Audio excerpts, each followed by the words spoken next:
पाठशाला कौन है? सही है ना? हाँ, ये बालक की प्रथम पाठशाला है। ये भी मैं एक्स्ट्रा लिखा रहा हूं, इतना नहीं लिखा होता आप फिर। दूसरा,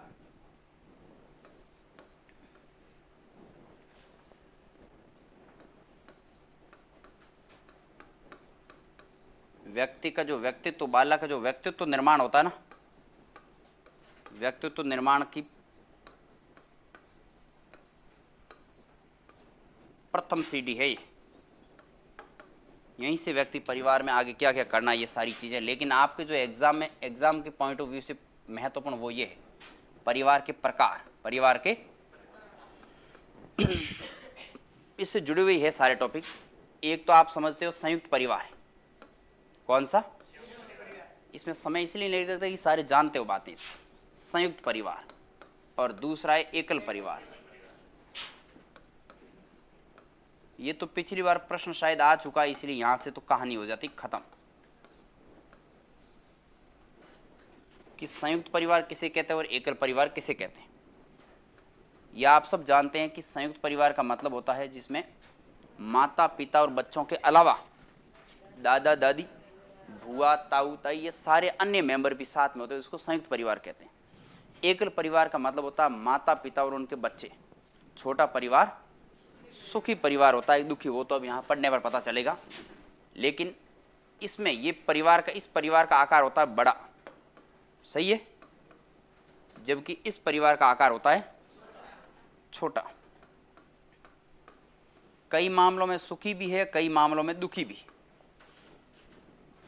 ठीक, इसमें माता पिता बच्चे के अलावा भी सदस्य होते हैं, जबकि इसमें केवल, इस परिवार में केवल माताजी, पिताजी और उनके बच्चे होते हैं सिर्फ, बस।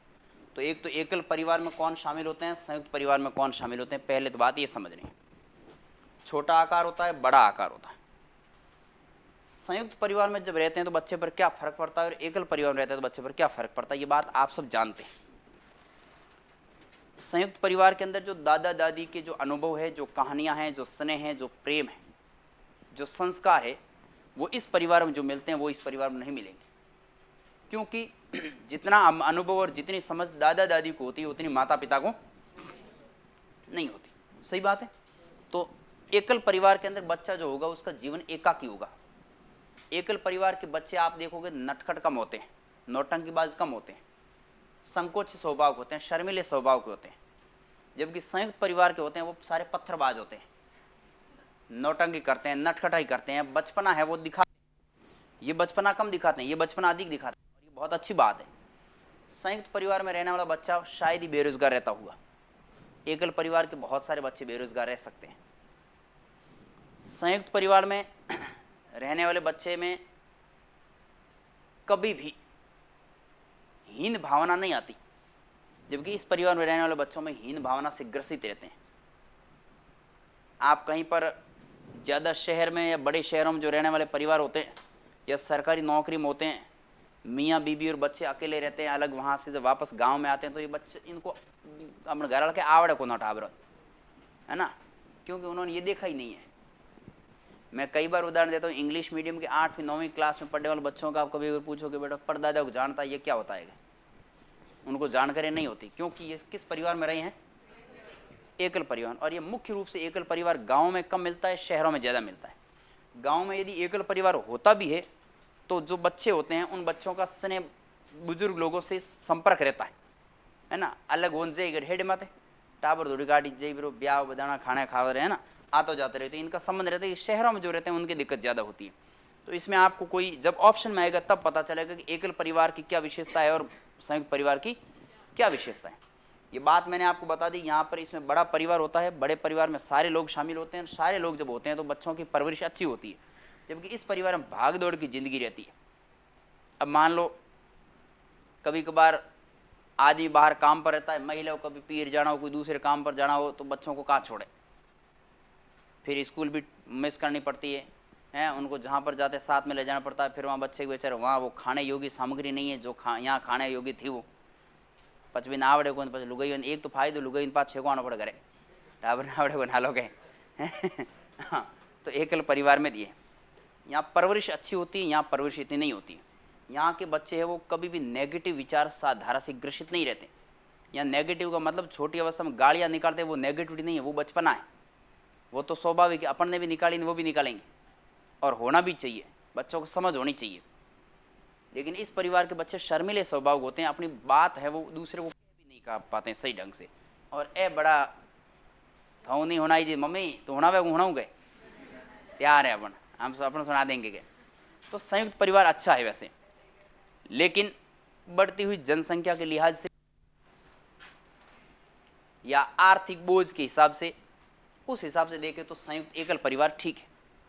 शिक्षा और स्वास्थ्य की दृष्टि से छोटे परिवार की देखभाल अच्छी होती है, जबकि संयुक्त परिवार की मुश्किल होती है। संयुक्त परिवार में, एकल परिवार में जो आप बच्चों को खाना वगैरह खिलाते वो संयुक्त परिवार में नहीं ला सकते, क्योंकि ई को गणो जीवन, सीधी सी बात है, ठीक है। और अलग होने का, अच्छा अब मूल कारण देखो, ये संयुक्त परिवार से एकल परिवार बना क्यों, ये परिवार क्यों बना, ऐसी नौबत क्या आ गई कि आपको संयुक्त परिवार से एकल परिवार की तरफ जाना पड़ा। और ये आपका प्रश्न है, कौन सा कारण है जो संयुक्त परिवार से एकल परिवार बनाता है, संयुक्त से एकल की ओर।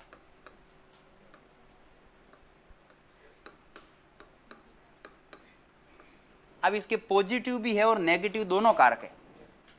पॉजिटिव कारक तो यह है कि यहां से संयुक्त परिवार के जो भी, उनको या तो रोजगार के लिए या उच्च शिक्षा के लिए बाहर जाना पड़ेगा। पहली बात तो रोजगार के लिए बाहर जाना पड़ेगा, और आलसी तो आदमी है ही, तो महिलाओं को साथ में लेके जाएंगे, खाना खिलाना पड़ेगा, भाई खाना बनाना है क्या, और महिला जाएंगी तो बच्चे भी साथ में जाएंगे। एक तो रोजगार के लिए बाहर प्रवास करते हैं, तब ये भी एक संयुक्त परिवार से एकल परिवार यानी संयुक्त परिवार के विघटन का कारण है। दूसरा, उच्च शिक्षा, यदि आपको अच्छी शिक्षा देनी बच्चों को, तो भी आपको घर परिवार छोड़ के दूर जाना पड़ेगा, घर का मकान नहीं है तो किराए पर भी रहना पड़ेगा, तो ये भी एक संयुक्त परिवार टूटने का कारण है। और धीरे धीरे वर्तमान की बदलती हुई जीवनचर्या, बदलती जीवनचर्या, जीवन बदल रहा है धीरे धीरे, जीवनचर्या बदलने का मतलब है कि पाश्चात्यकरण संस्कृति का अपन के यहाँ आवागमन ज्यादा हुआ है। और पाश्चात्यकरण संस्कृति मतलब यूरोप और अमेरिका की संस्कृति, और उस संस्कृति में कभी भी संयुक्त परिवार का रिवाज रहा ही नहीं। ये संयुक्त परिवार और आश्रम की शिक्षा ये सिर्फ भारत में ही विद्यमान थी। अब अपन धीरे धीरे क्या हो गए, इस बदलती हुई दुनिया के अंदर पाश्चात्यकरण संस्कृति को अपनाने लगे, जिसका कारण भी एक संयुक्त परिवार टूटने का है, पहली बात। और कारणों की यदि बात करें तो आप जो परिवार के सदस्य होते हैं ना, अरे एक परिवार में 8 10 जने हो गए ना, हाँ, परिवार सदस्यों का व्यवहार आज के दिनांक के ग्रामीण क्षेत्र में संयुक्त से एकल परिवार होने का सबसे प्रमुख कारण है परिवार सदस्यों का व्यवहार, या व्यवहार के साथ में आदत भी शामिल कर लो आप। आपकी आदत सुबह उठते ही अखबार पढ़ने की है, आपके भाई या बहन की अखबार पढ़ने की नहीं है, तो आपके हमेशा टस-पस रहेगी, सही है। और परिवार के सदस्यों के व्यवहार का मतलब यहां दो है। एक तो है उम्र का तकाजा, उम्र का तकाजा, बात समझना थोड़ी सी। एक तो उम्र के अनुसार व्यवहार अलग होगा। नवीली दुल्हन जब परिवार में जाती है, उनकी विचारधारा या उनकी उम्र और बुजुर्ग जो सास होते हैं उनकी उम्र के बीच में बहुत ज़्यादा गैप होता है, तो उम्र के हिसाब से और वर्तमान की जीवनचर्या और उनके समय की जीवनचर्या में बहुत अंतर होता है। सबसे मूलभूत कारण यही है विभाजन का। बुजुर्ग जो होते हैं, सास ससुर, वो चाहते हैं कि आप उस दिनचर्या से चलो, उस तरीके से चलो जैसे हम चलते थे, लेकिन हम चाहते हैं कि आप हमें जोर नहीं दे सकते, आप दबा नहीं सकते, क्योंकि आपने स्वतंत्रता का पाठ पढ़ रखा है, आपने समानता और स्वतंत्रता, भारत के संविधान की जागरूकता प्राप्त कर रखी है। और भारत का संविधान और मूल कर्तव्य अधिकार वगैरह सारे ये कहते हैं कि आपकी सोच वैज्ञानिक होनी चाहिए, आपका दृष्टिकोण वैज्ञानिक होना चाहिए। और आप उस वैज्ञानिक दृष्टिकोण को थोपने के चाहते हो, लेकिन वो चाहते हैं पुरातन वाला। अब दोनों के अंदर मिसमैच हो गया ना। मिसमैच जैसे होता है तो फिर जो पहले से राजशाही जिनके हाथ में होती, जो पहले राजा थे ना, राजा मतलब परिवार का मुख्य राजा ही तो था। आज 30 साल पहले की महिलाओं को जो बातें सास ससुर कहते थे वो आज अपने को कहने उनकी मतलब हिम्मत ही नहीं है। अब तो ठीक हुआ है, काफ़ी हद तक नीची डोंगरी नीची नौक दिन ठीक है, नहीं तो और भी विघटन ज़्यादा होता। अब तो एकल परिवार में भी विघटन शुरू हो गया है। पुरुष इधर है, महिला इधर है, बच्चे बीच में ही है, बह के मेरा है, बह के मेरा है ना। ये भी विघटन देखने को मिलते हैं अभी। सही है कि नहीं है? हाँ, बंट हो गई, सही बात। तो एक तो उम्र का तकाजा है, एक विचारधारा का तकाजा है, ये दोनों बातें।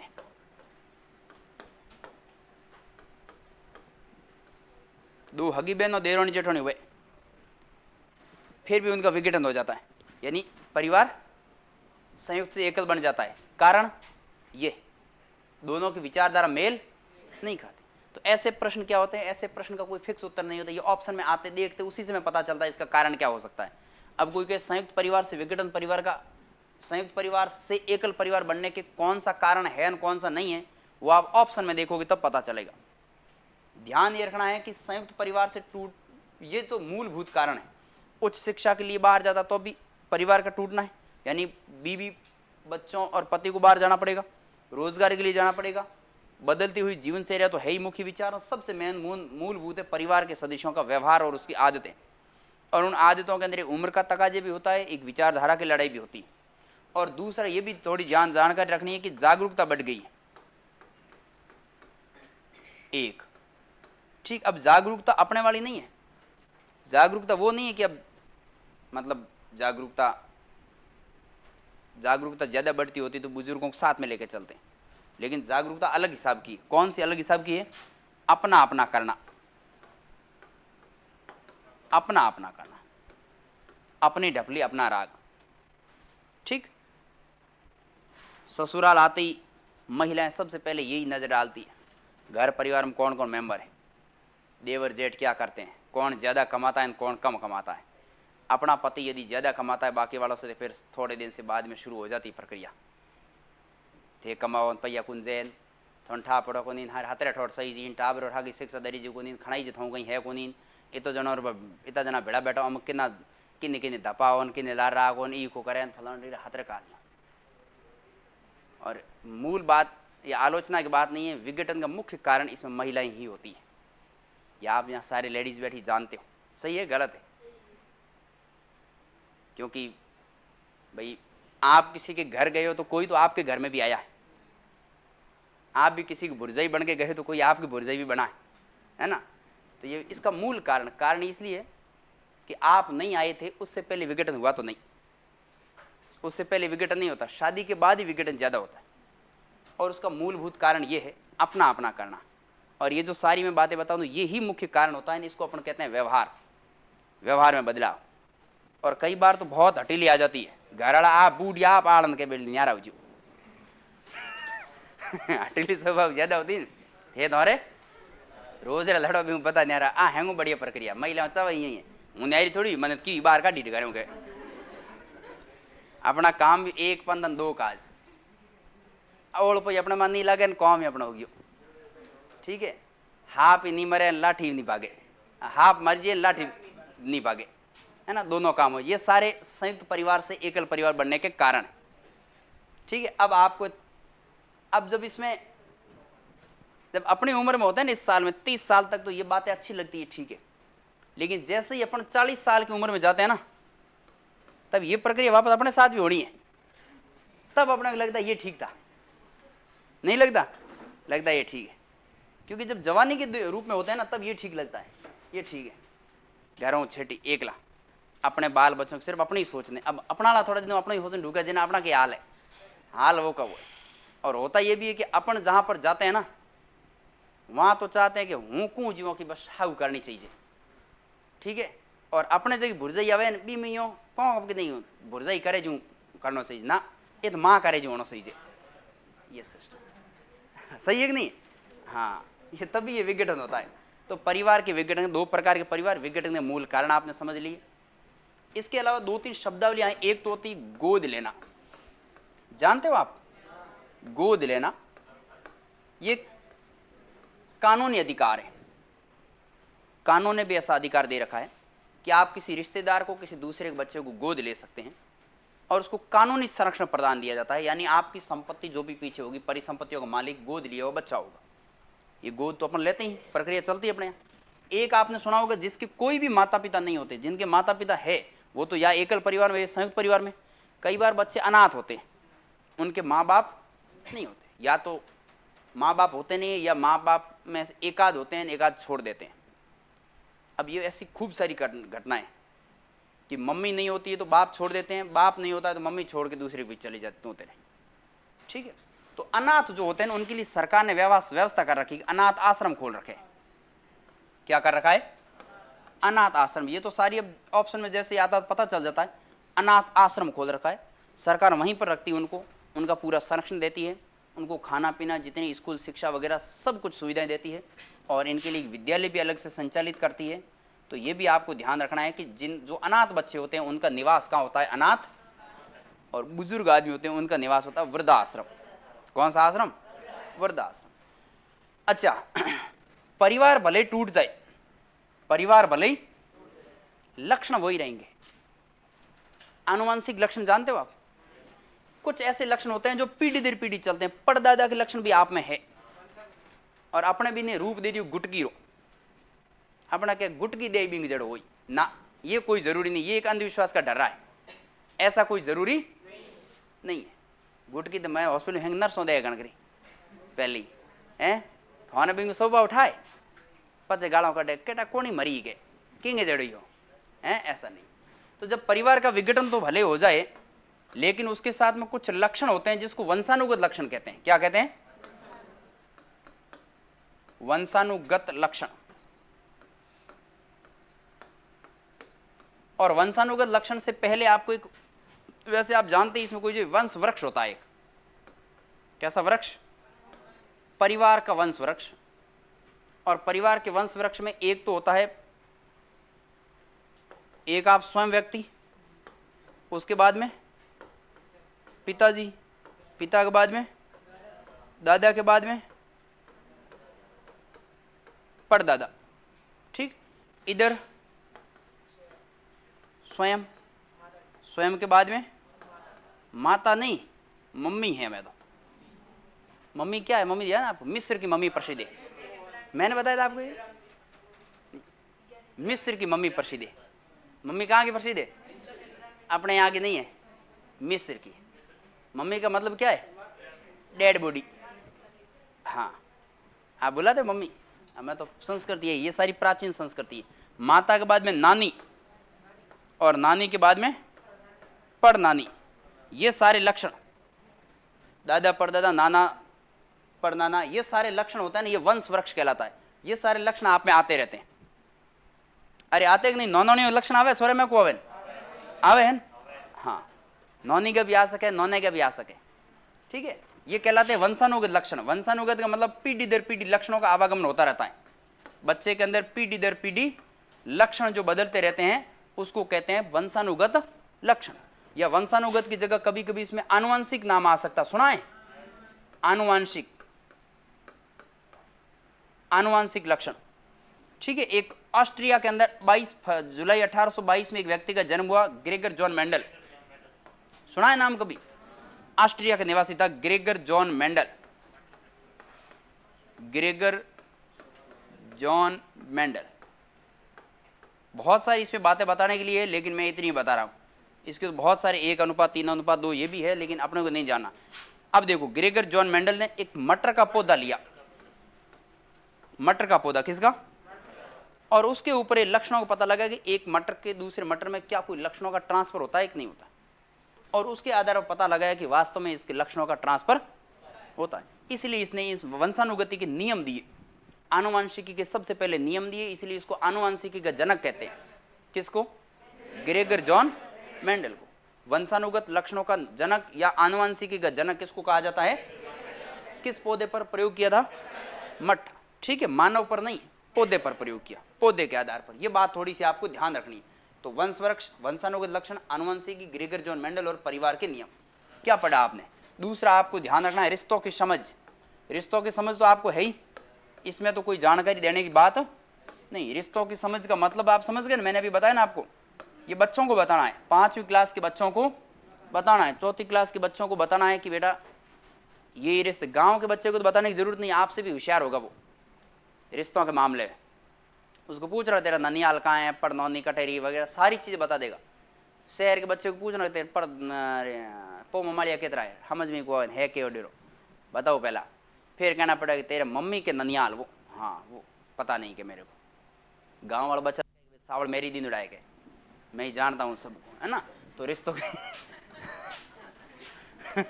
हाँ सब क्या हो हैं।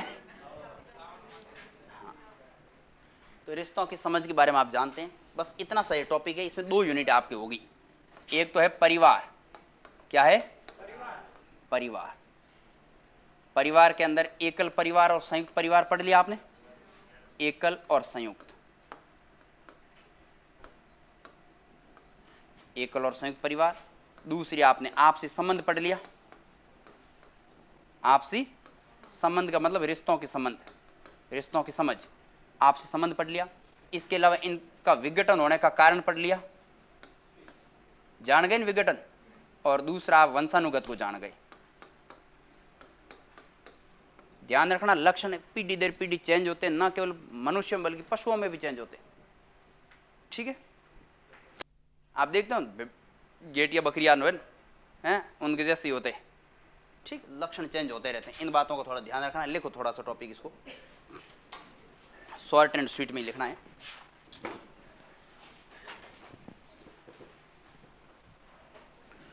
हेडिंग डालो परिवार, क्या डालो परिवार।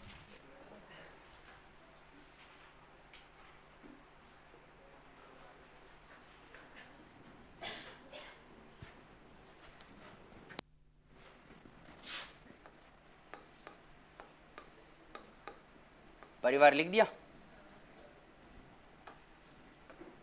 इसमें ऐसे लिख दो 3-4 लाइन है।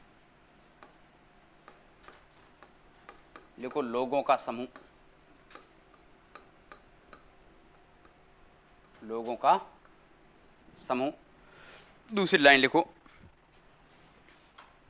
बालक की प्रथम पाठशाला, लोगों का समूह, बालक की प्रथम पाठशाला। फॉर्मेलिटीज करनी, सारी चीज़ आप जानते वही है, और पर्यावरण में दी यही जाती है। 5वीं तक के बच्चों को वो समझ देनी जो आप जानते हैं। बालक की प्रथम पाठशाला लिख दी। फिर लिखो सबसे बड़ा व्यक्ति, इसमें लिखो, इसी में लिखो तीसरा, सबसे बड़ा व्यक्ति परिवार का मुख्य होता है।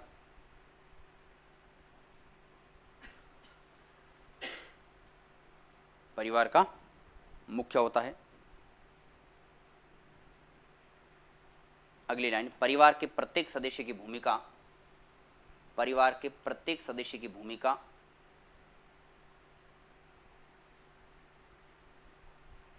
अलग अलग होती है।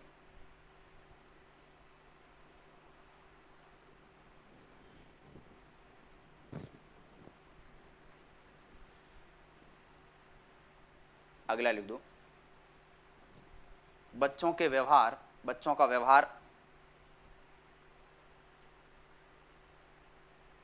परिवार, विद्यालय एवं वातावरण, वातावरण के कोष्ठ में लिख देना मित्र मंडली। हाँ स्पेशल है।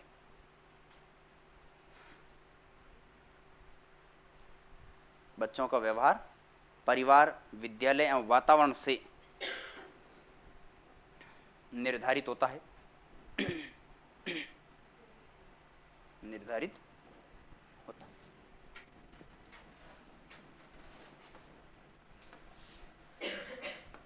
फिर नीचे लाइन लिख दो परिवार के प्रकार,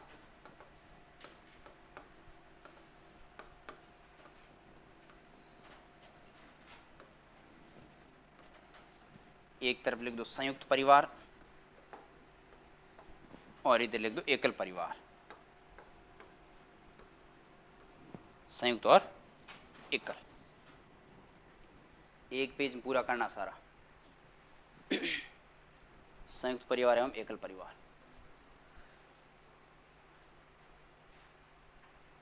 संयुक्त वाले में लिखो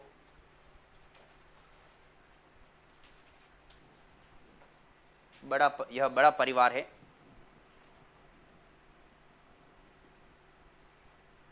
यह बड़ा परिवार है जिसमें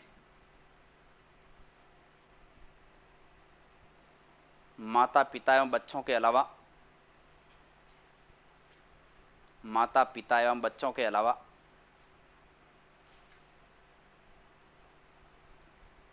दादा दादी, ताऊ ताई, बुआ, बुआ विशेष है।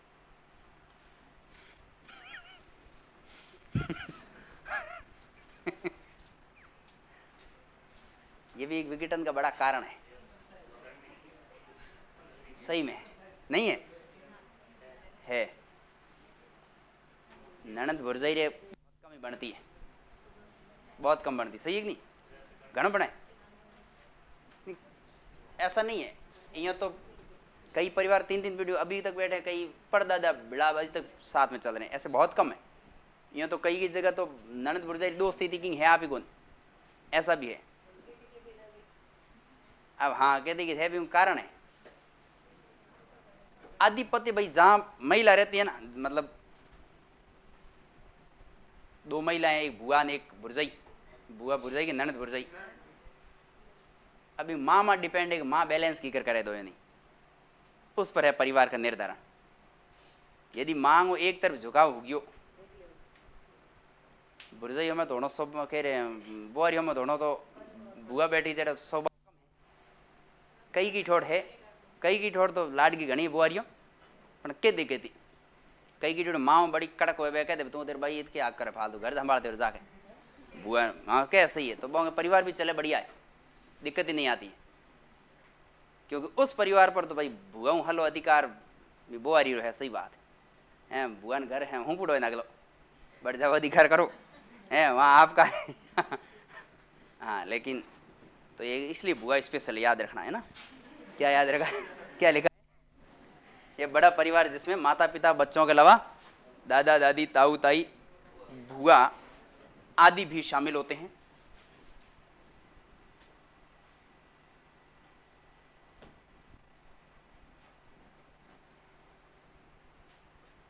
नीचे लाइन इसी में एक संयुक्त में दूसरी लाइन लिखो। इसमें बच्चों की देखभाल या परवरिश, बच्चों की देखभाल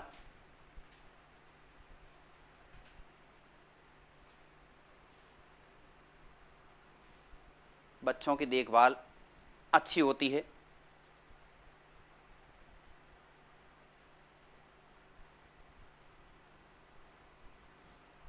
कौमा संस्कारों का निर्माण होता है।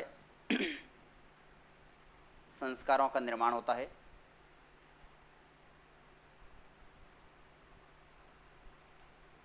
और जीवन के अनुभव सीखे जाते हैं। जीवन के अनुभव सीखे जाते हैं।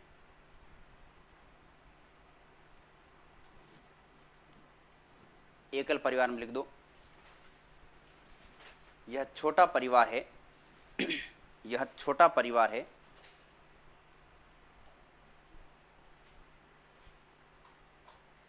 यह छोटा परिवार है जिसमें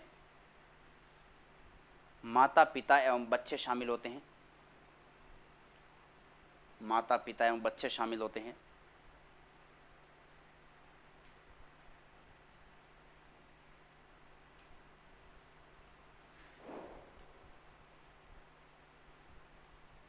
दूसरा उसमें क्या लिखा था? दूसरे बच्चों का परवरिश पड़ा, इसमें लिखना बच्चों में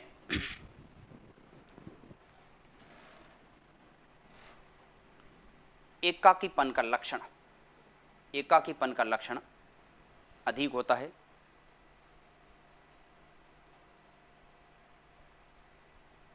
एकाकीपन का लक्षण अधिक होता है। कौमा बुजुर्गों के अनुभव और स्नेह से दूर रहते हैं, से वंचित रहते हैं, ऐसे लिखते हैं। बुजुर्गों के अनुभव एवं स्नेह से वंचित रहते हैं।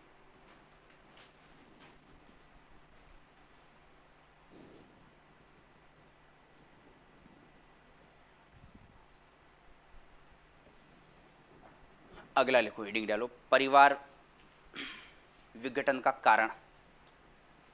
परिवार के विघटन का कारण, यानी संयुक्त परिवार से एकल परिवार बनने के कारण कौन कौन से।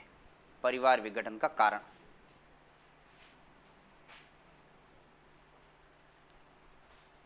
लाइन लिखो पहली, रोजगार एवं उच्च शिक्षा की तलाश में, रोजगार एवं उच्च शिक्षा की तलाश में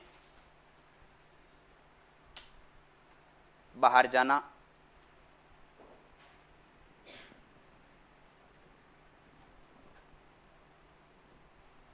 दूसरा शहरीकरण की प्रवृत्ति में है रोम रहा हूं, शहरीकरण की प्रवृत्ति।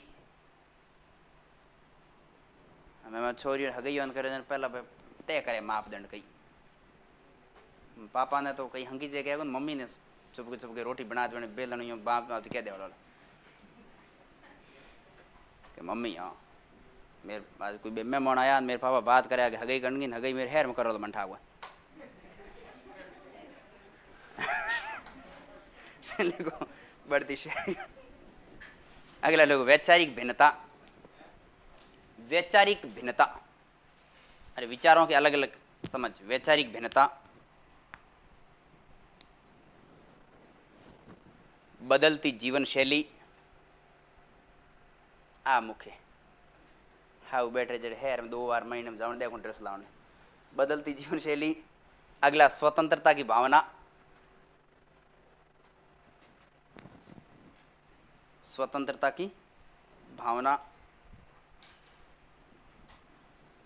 आर्थिक स्थिति,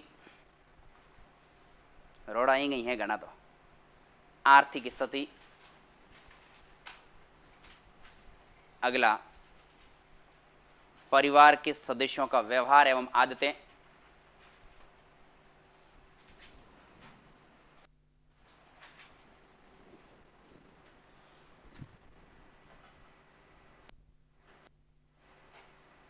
अगला परिवार में सदस्यों की संख्या बढ़ना। ओ राजी खुशी घर कहते हैं बैठा मामो को नहीं घर में अलग बना दो एक के। परिवार में सदस्यों की संख्या बढ़ना।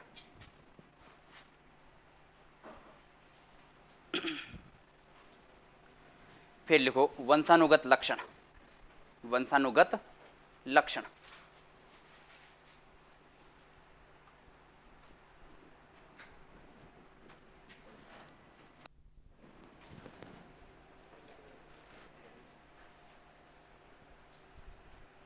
लिखो जीन के माध्यम से, जीन गुणसूत्र, जीन के माध्यम से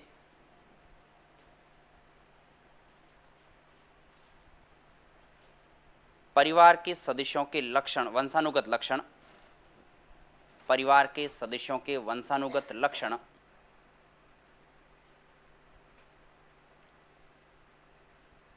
पीढ़ी दर पीढ़ी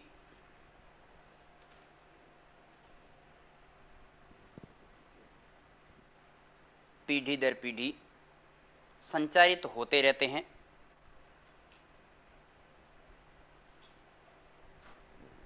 जैसे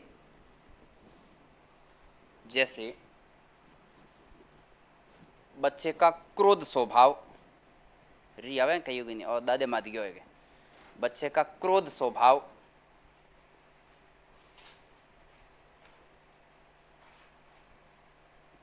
दादा या नाना,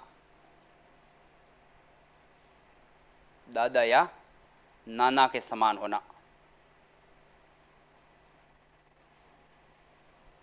दो भाई बहन अलग, दो भाई बहन होते हैं उनके भी लक्षणों में असमानता होती है, एक मम्मी मत जाए एक पापा मत जाए, सही है कि नहीं, या दो मान दी जाए दादी दादी माते पर दादी माते। जॉन गैसेल है गैटेल ऐसा कुछ नाम है, एक साइकोलॉजी में आप पढ़ोगे, उन्होंने गेट अलग जो भी नाम, वो पीढ़ी दर पीढ़ी कई पीढ़ियों तक लक्षण चलते ही रहते हैं। गैसल है, हाँ ऐसा नाम है, कुछ याद नहीं, भूल गया मैं। लिख दिया, फिर लिखो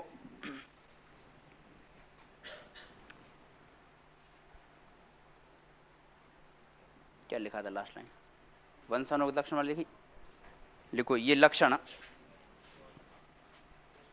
लक्षण मानव के अलावा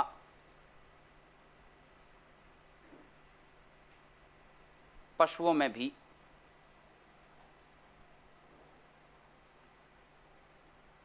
ये लक्षण मानव के अलावा पशुओं में भी पाए जाते हैं, मतलब ये वंशानुगत वाले लक्षण है ना। अगली लाइन, सर्वप्रथम ग्रेगर जॉन मेंडल ने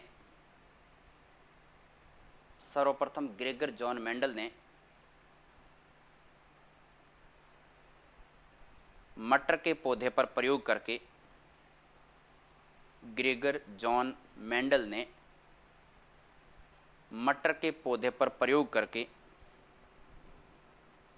मटर के पौधे पर प्रयोग करके वंशानुगत लक्षणों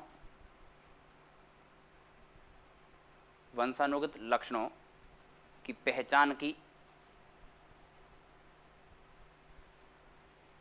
पहचान की और वंशानुगति के नियम प्रतिपादित किए।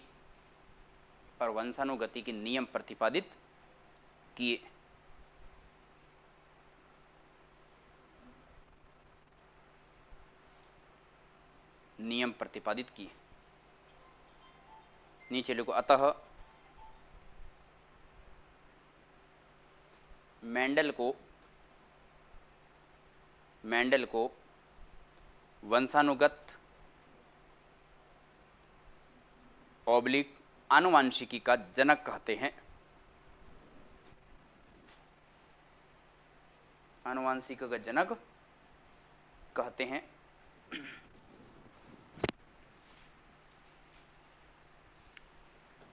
अगली लाइन लिखो, गोद लेना, गोद प्रथा या गोद लेना।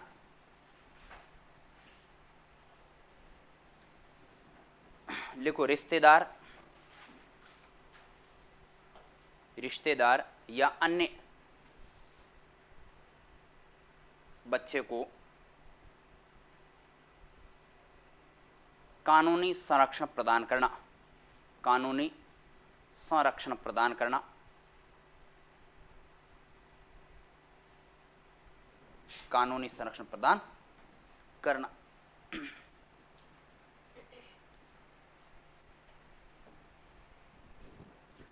नीचे एक लाइन और लिखो, अनाथ बच्चों के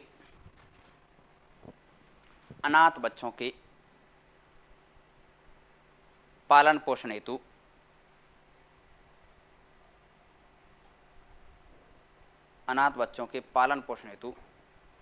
सरकार ने अनाथ आश्रम एवं विद्यालय की व्यवस्था की है। अनाथ आश्रम एवं विद्यालय की क्या लिखा, विद्यालय की व्यवस्था की है।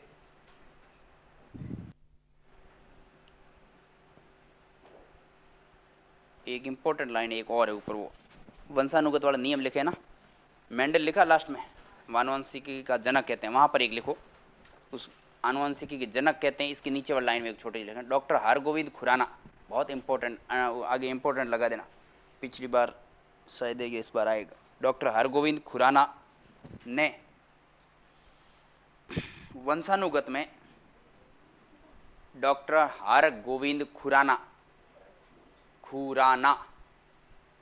हरगोविंद खुराना ने वंशानुगत के नए गुण निर्धारण हेतु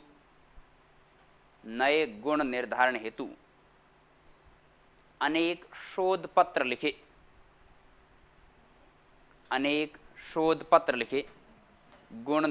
गुण निर्धारण हेतु अनेक शोध पत्र लिखे।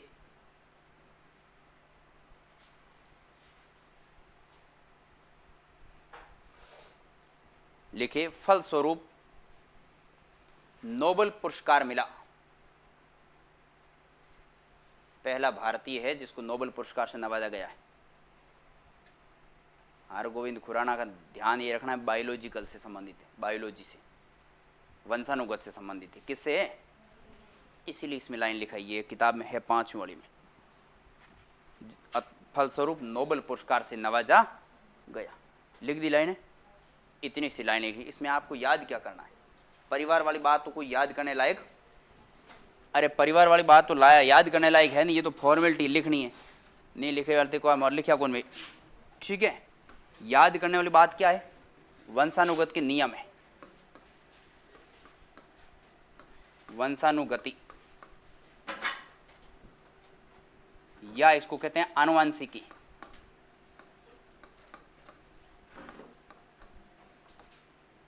और इसमें क्या याद करना था? 2 आदमियों के नाम याद रखने हैं। एक तो याद रखना है Gregor John, Gregor John Mendel. पौधा कौन सा था? मटर। इसने आनुवंशिकी का, इसे आनुवंशिकी के जनक कहते हैं। आनुवंशिकी वंशानुगति से संबंधित नियम दिए, पहला नाम। दूसरा नाम है डॉक्टर हरगोविंद खुराना, ये भारतीय है। हरगोविंद खुराना 1966-67 में नोबेल पुरस्कार मिला था। हरगोविंद खुराना, इसने क्या किया? वंशानुगत के नए नियम देने का प्रयास किया।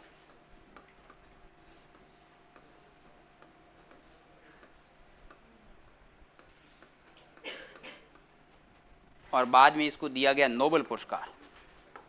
तो आपको ध्यान रखना है कौन सा भारतीय विद्वान है, कौन सा भारतीय जैव वैज्ञानिक है जिसको वंशानुगत पर काम करने के लिए नोबेल पुरस्कार से नवाजा गया। एक, या डॉक्टर हरगोविंद खुराना को नोबेल पुरस्कार किस क्षेत्र में दिया गया? तो आप उत्तर बताओगे क्या? वंशानुगत की श्रेणी में। क्यों दिया गया? क्योंकि उन्होंने वंशानुगत जो वंशानुगति है उसके नए गुणों के निर्धारण के लिए कुछ प्रयोग किए, कुछ शोध पत्र लिखे। इसके लिए शॉर्ट एंड स्वीट में इसलिए लिखा रहा हूँ कि प्रश्न सिर्फ इतना ही है, इसलिए शॉर्ट याद करना है। अब ये तो बात होगी इसकी, इसमें पूरी प्रथम याद यही रखना है। एक तो याद रखना है गोद लेना, इसको ध्यान रखना, कानूनी संरक्षण। जब आप कानूनी संरक्षण देते हो तभी वो गोद लिया हुआ माना जाएगा। गोद लेना रे, कानूनी संरक्षण जरूरी है। आजकल आप देखते हो जब गोद लेते हैं लिखा पीटी का काम साथ में करते हैं, है ना, वो कानूनी संरक्षण कहलाता है। तो ये परिवार के शुरुआत वाले 3 यूनिट, 2 यूनिट पूरी हुई, आपसी संबंध और एक एकल परिवार और संयुक्त परिवार, इतनी यूनिट हुई पूरी। मैथमेटिक्स में क्या चल रहा है आपके आज भाई? पुराना पेपर